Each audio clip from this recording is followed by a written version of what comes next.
new inheritance tax rules, what they mean, and how to start planning. There's been a lot of talk about the new inheritance tax rules, and with good reason. From April 2025, some of the biggest changes we've seen in decades are coming into effect. Domicile rules are being scrapped. Long-term UK residents will be taxed on their worldwide assets, and key reliefs are being scrapped. It's a complete shift. And if you're not paying attention, it could cost your estate a lot. If you're new here, I'm Abbas, a chartered accountant and chartered tax advisor. I trained and worked in the private client team at one of the big 4 firms, and I now advise private clients and business owners on everything from residence, inheritance tax planning, trust setups, property tax, and corporate tax.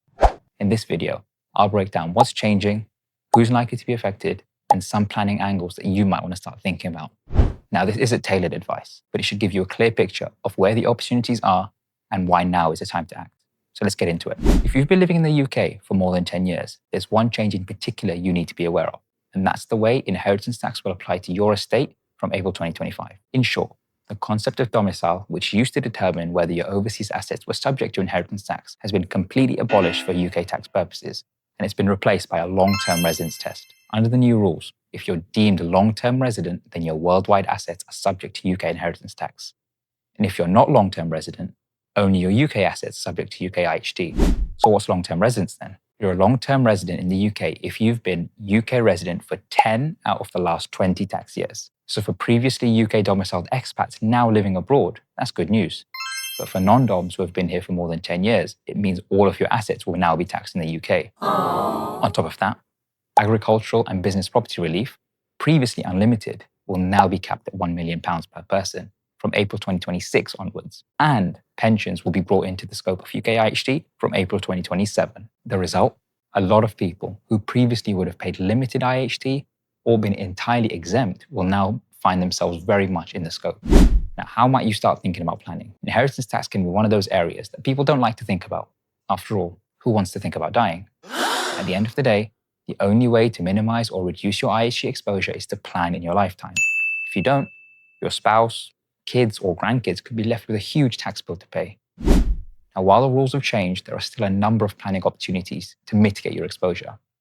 Now look, there's no one-size-fits-all answer here, and the right strategy depends on your assets, your family dynamics, your level of income, and other factors specific to you. But there are a few general ideas that could be useful to start thinking about.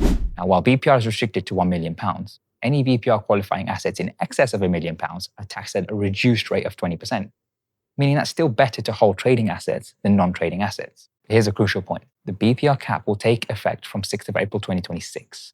So up to then, it's still possible to settle qualifying shares into trust and claim 100% BPR without triggering any lifetime charges. So putting BPR qualifying shares into a trust now, even if the value is above £1 million, can be worthwhile. But that planning needs to be executed carefully, and it needs to be done before the window closes. If you hold assets in a company that isn't trading, like a family investment company or a property company, you'll know that reliefs like BPR won't apply.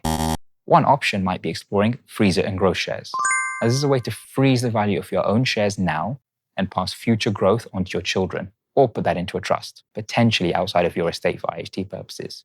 Done properly, it helps you keep control while moving the upside out of your estate. Trusts in general remain a powerful option, and you can still settle up to £325,000 into a discretionary trust every 7 years without triggering an immediate charge. It's not the solution for everyone, and the long-term rules can be complex, but for some families, it's a clean way to ring-fence assets and take control of future planning.